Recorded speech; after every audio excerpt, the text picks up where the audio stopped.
बिस्मिल्लाहिर्रहमानिर्रहीम। अस्सलाम वालेकुम। मैं हूं राखिल हसन गुमन। नाज़रीन, पाकिस्तान सुपर लीग सीजन 9 में आज फिर पाकिस्तान क्रिकेट टीम के साबिक कप्तान बाबर आजम ने जनाब एक मुश्किल विकेट के ऊपर एक 50 प्लस रन की जो इनिंग है वो खेली है। और इस इनिंग के साथ ही बाबर आजम ने एक नया रिकॉर्ड जनाब पाकिस्तान सुपर लीग सीजन 9 के अंदर क्रिएट कर दिया है। और ये रिकॉर्ड उन्होंने पिशावर जल्मी के इनफैक्ट अगर बात की जाए तो उसके लिए क्रिएट किया है। वो पिशावर जल्मी जिसके पहले सीजन में जनाब कामरान अकमल इनके लिए ओपनिंग करते हुए दिखाई दिए थे। मोहम्मद हफीज इनके लिए खेल चुके हैं। शाहिद खान अफरीदी पिशावर जल्मी की नुमाइंदगी कर चुके हैं। जबकि पाकिस्तान के जो इस वक्त के चीफ सेलेक्टर हैं वहाब ब्यास साहब, वो भी माजी में पिशावर जल्मी के लिए खेल चुके हैं। और इसके अलावा जो इस वक्त पिशावर जल्मी के कोच हैं डैरेन सेमी, और वेस्ट इंडियन टीम को 2 दफा वर्ल्ड चैंपियन बनवाने वाले इस कप्तान ने जहां पिशावर जल्मी की माजी के अंदर कप्तानी कर रखी है, वहीं इस वक्त वो जनाब वेस्ट इंडियन टीम के साथ एज अ कोच जनाब वर्कआउट कर रहे हैं। और यहां पाकिस्तान सुपर लीग सीजन 9 के अंदर पिशावर जल्मी की जो कोचिंग है वो कर रहे हैं। और बाबर आजम ने इन सब खिलाड़ियों को पीछे छोड़कर पिशावर जल्मी के लिए जनाब पाकिस्तान सुपर लीग सीजन 9 के अंदर एक रिकॉर्ड कायम किया है। वो रिकॉर्ड क्या है ये वीडियो में आगे चलकर मैंने आपके साथ शेयर करना है। और जो इस साल पिशावर जल्मी के लिए बाबर आजम ने बैटिंग की है और उसके अलावा जिस तरह से कप्तानी की है, तो इस वक्त जो चर्चा, जो डिबेट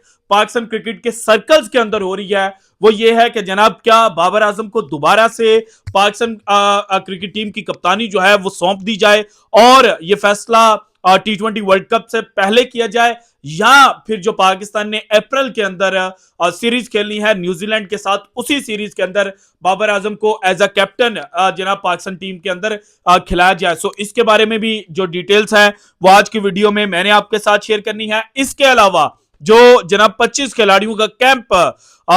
लगना है काकुल के अंदर, उस कैंप के हवाले से भी कुछ जनाब डिटेल सामने आई है कि किन खिलाड़ियों को मौका मिलेगा। और जो 25 लड़के इस ट्रेनिंग कैंप का हिस्सा होंगे, वही लड़के जो हैं वो बाद में पाकिस्तान को T20 वर्ल्ड कप 2024 के अंदर रिप्रेजेंट भी करेंगे। सो इसीलिए जनाब इन लड़कों के ऊपर निगाह रखना बड़ा इंपॉर्टेंट है कि इसमें किस किस यंगस्टर को इंक्लूड किया जाता है। तो इसके बारे में क्या इनिशियल अपडेट्स हैं वो भी आज की वीडियो में मैं आपके साथ शेयर करूंगा। आरिफ याकूब, ख्वाजा नाफे, मोहम्मद अली फास्ट बॉलर जो जनाब मुल्तान सुल्तान की नुमाइंदगी कर रहे हैं, इसके अलावा मेहरान मुमताज और सऊद शकील जिन्होंने लास्ट नाइट भी लाहौर कलंदर्स के खिलाफ क्वेटा ग्लैडिएटर्स को जीत दिलवाई थी, इनके हवाले से क्या अपडेट्स हैं, क्या ये खिलाड़ी भी जो 25 खिलाड़ियों का कैंप लगेगा उसके अंदर शामिल होंगे, और उस्मान खान उनके हवाले से क्या डिस्कशन हुई है जो लास्ट नाइट इन्होंने जनाब सेंचुरी स्कोर की थी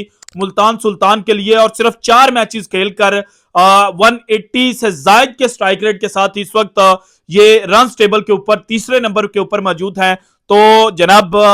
क्या ये भी T20 वर्ल्ड कप 2024 में पाकिस्तान टीम को रिप्रेजेंट कर सकते हैं, और सेलेक्टर्स ने इनके बारे में क्या राय दी है ये भी आज की वीडियो में मैंने आपके साथ शेयर करना है। लेकिन उससे पहले पाकिस्तान क्रिकेट बोर्ड के नए चेयरमैन मोहसिन नकवी साहब जो हैं वो जनाब अब एक्टिव हो चुके हैं क्रिकेट एक्टिविटीज में। इससे पहले जनाब जब इनको अपॉइंट किया गया था और जब जनाब ये इलेक्ट हुए चेयरमैन पीसीबी के ओहदे पर, तो उस वक्त ये निगरान वजीर आला पंजाब की जो जिम्मेदारियां थी वो भी निभा रहे थे। लेकिन अब चूंकि इनका जो फुल फोकस है वो क्रिकेट के ऊपर है, तो एक नई अपडेट सामने आई है और वो है चैंपियंस ट्रॉफी 2025 को लेकर। और चैंपियंस ट्रॉफी 2025 को होस्ट करना है पाकिस्तान ने। लेकिन हम सब ये बात जानते हैं कि जनाब जो भारतीय क्रिकेट बोर्ड है वो किसी सूरत भी ये नहीं चाहता कि पाकिस्तान जो है वो चैंपियंस ट्रॉफी 2025 होस्ट करे। और चैंपियंस ट्रॉफी 2025 अगर पाकिस्तान होस्ट नहीं कर पाएगा तो फिर जनाब जो पाकिस्तान का एक ख्वाब है कि वो वर्ल्ड कप को होस्ट करें, वो भी अधूरा रह जाएगा। सो इसलिए चैंपियंस ट्रॉफी 2025 के हवाले से जो इंडियन मीडिया ने इस वक्त खबर दी है वो ये है कि मोहसिन नकवी जनाब जो आइंदा आईसीसी का इजलास होगा उसके अंदर आईसीसी और बीसीसीआई से रिटन अश्योरेंस मांगेंगे और उनको कहेंगे कि आप चैंपियंस ट्रॉफी 2025 के हवाले से अश्योरेंस जो है वो दें। और यहीं पर जो भारतीय मीडिया ने रिपोर्ट किया है उसके मुताबिक एक बीसीसीआई ऑफिशियल ने यह खबर दी है कि जनाब मोहसिन नकवी साहब पागल हो चुके हैं और मोहसिन नकवी साहब जो इवेंट मार्च 2025 के अंदर खेला जाना है उसकी अश्योरेंस जनाब मार्च 2024 के अंदर कैसे मांग सकते हैं। इस वन लाइनर स्टेटमेंट से यह बात समझ आ रही है कि भारतीय क्रिकेट बोर्ड नहीं चाहता कि चैंपियंस ट्रॉफी 2025 खेलने के लिए भारतीय टीम जो है वो भारत में जाए। और अगर एक लम्हे के लिए मान लिया जाए कि ये जो एक साल पहले जनाब मोहसिन नकवी साहब ने अश्योरेंस मांगी है, ये क्यों मांगी गई है, तो इसके पीछे जो मेरी बात हुई और जो चीजें मेरे सामने आई उनके मुताबिक जनाब बात बड़ी सिंपल सी है और वो ये है कि मोहसिन नकवी साहब को पता है कि भारतीय क्रिकेट बोर्ड जो है वो अपनी रवायती हठधर्मी जो है वो दिखाएगा और जिस तरह से एशिया कप 2023 को हाइब्रिड मॉडल के तहत करवाने पर बीसीसीआई ने पाकिस्तान को मजबूर किया था, इसी तरह से चैंपियंस ट्रॉफी 2025 जो है वो पाकिस्तान से मूव आउट करवाने के लिए भारतीय क्रिकेट बोर्ड जो है वो मुख्तलिफ हीले बहाने जो है वो तराश सकता है। और फिर जनाब बीसीसीआई जो है वो पाकिस्तान से बड़ा क्रिकेट बोर्ड है, उनके पास पैसे ज्यादा हैं, वो आईसीसी को जनाब पैसों की जो चमक दमक है वो दिखाता है या फिर पैसों के थ्रू ही डराता है। तो इसीलिए मोहसिन नकवी साहब ने ग्राउंड जो है वो चैंपियंस ट्रॉफी 2025 के लिए सेट करना शुरू किया है। और अब अगर जो जून के अंदर मीटिंग होनी है उस मीटिंग के अंदर कहीं ना कहीं अश्योरेंस जो है वो मोहसिन नकवी साहब ले लेते हैं, तो बाद में जब चैंपियंस ट्रॉफी 2025 पाकिस्तान के अंदर खेली जानी है तो उस वक्त जब भारतीय क्रिकेट बोर्ड हीले बहाने करने शुरू करेगा तो उस वक्त वो इंश्योरेंस उनके मुंह पर मारी जाएगी। और अगर जनाब बीसीसीआई फिल वक्त अश्योरेंस नहीं देता और उसको लिंक करता है सब्जेक्ट टू इंडियन गवर्नमेंट के, अगर भारतीय गवर्नमेंट अलाउ करती है तो देन भारतीय क्रिकेट बोर्ड पाकिस्तान खेलने के लिए आएगा। तो फिर जब नेक्स्ट ईयर 2026 के अंदर भारत ने T20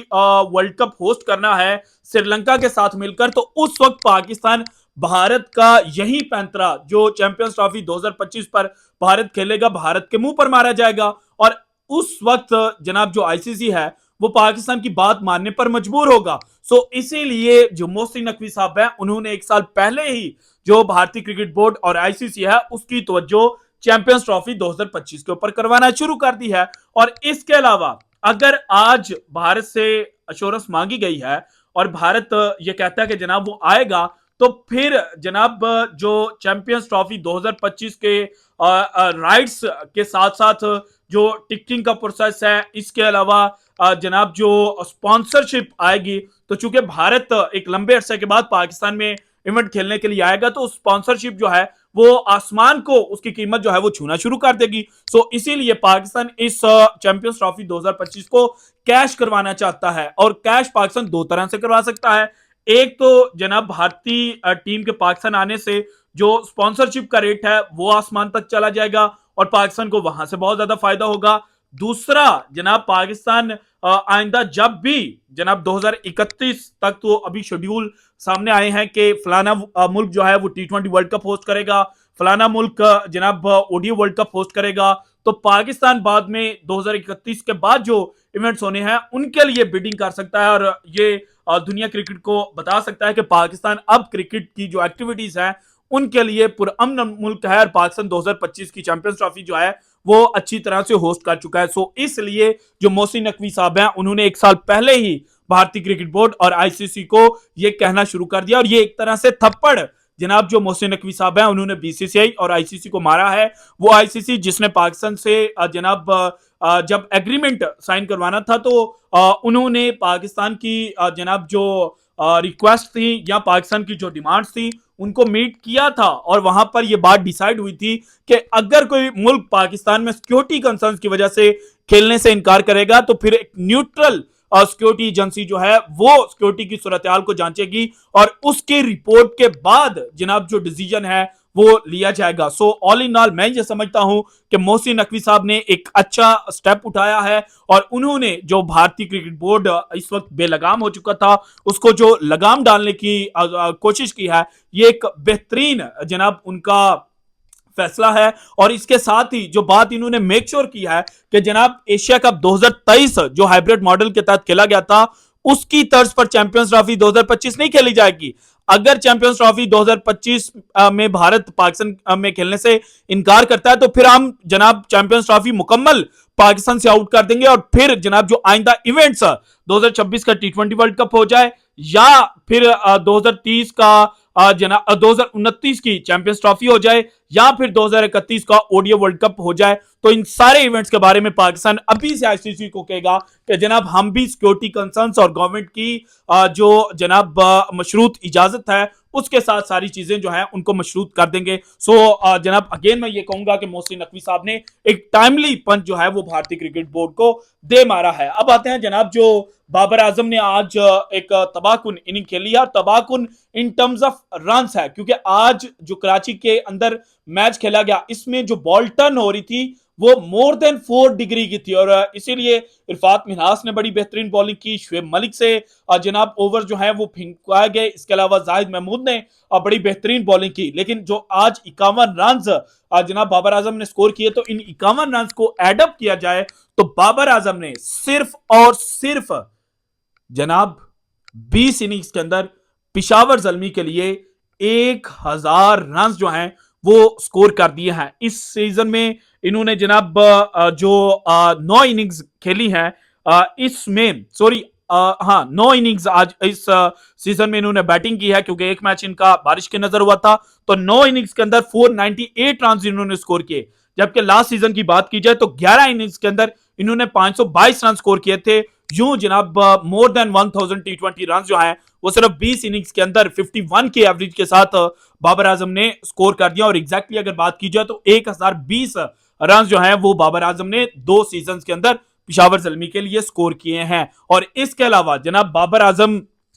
की जो आज 50 थी ये इनकी 98 जनाब मोर देन 50 प्लस रन की इनिंग थी ओवरऑल T20 क्रिकेट के अंदर। और इसके अलावा if I am not wrong तो 99th ये इनकी इनिंग थी जिसमें ये अपनी टीम के लिए हाईएस्ट जनाब स्कोरर जो हैं वो बने हैं। So all in all Babar Azam की जो अच्छी फॉर्म है वो चली हुई है और इसी वजह से जो क्रिकेट पंडित हैं वो ये दावा कर रहे थे कि बाबर आजम को कप्तानी जो है वो सौंप दी जाए। लेकिन यहां पर खुर्रम मंजूर जो जनाब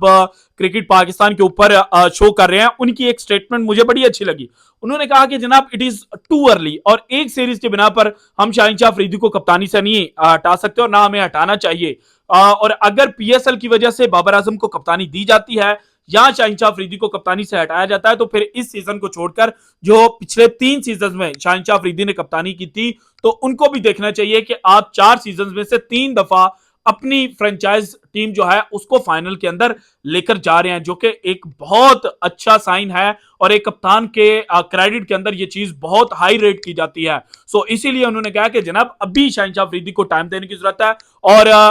ये उन्होंने बात तो नहीं की लेकिन मैं ये समझता हूं कि अगर दौरे न्यूजीलैंड जो 5 T20 मैचेस पर मुश्तमिल है उसमें Shaheen as a captain fail होते हैं तो फिर शाहीन से कप्तानी वापस लेकर जो दौरा आयरलैंड है उससे पहले किसी नए कप्तान को जो कप्तानी है वो दे दी जाए ताकि पाकिस्तान की जो टीम है वो T20 वर्ल्ड कप से पहले जनाब वेल सेटल हो चुकी हो। इसके बाद जनाब जाते जाते आपको बता दूं 25 खिलाड़ियों का कैंप लगना है और इस कैंप के बारे में जो इब्तदाई डिटेल्स आई हैं वो ये है कि जनाब इस सीजन के अंदर कोई भी ऐसा स्टैंड अप परफॉर्मर नहीं है जिसने जो सिलेक्टर्स हैं उनको अपनी तरफ अटैक किया हो। ख्वाजा नाफे ने इनिंग खेली, एक इनिंग थी इंतहाई शानदार थी लेकिन बाद में वो अपनी उस परफॉर्मेंस को रेप्लिकेट नहीं कर पाए। इसके अलावा जनाब जो उस्मान खान की बात की जा रही है, उस्मान खान के बारे में चीफ सिलेक्टर ये कहते हैं कि जनाब वो पाकिस्तान क्रिकेट के लिए की सिलेक्शन के लिए एलिजिबल ही नहीं है क्योंकि वो यूएई की क्रिकेट टीम की सिलेक्शन के लिए एलिजिबल है। और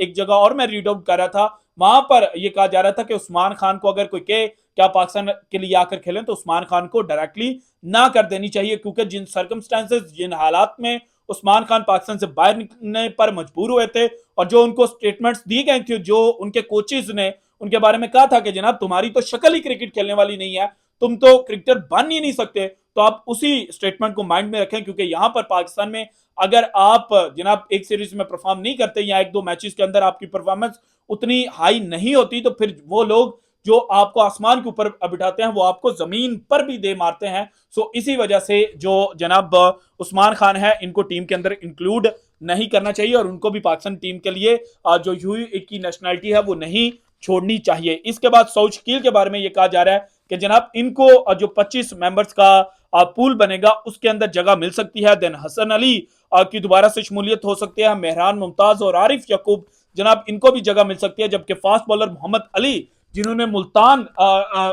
में जो मैचेस खेले गए उनमें इंतहाई शानदार परफॉर्मेंस दी थी, लेकिन बाद में उनकी परफॉर्मेंस जो है वो डाउन हुई है, तो उनको भी सामाओ जो जगह है वो मिल सकती है। सो ये जनाब इस वक्त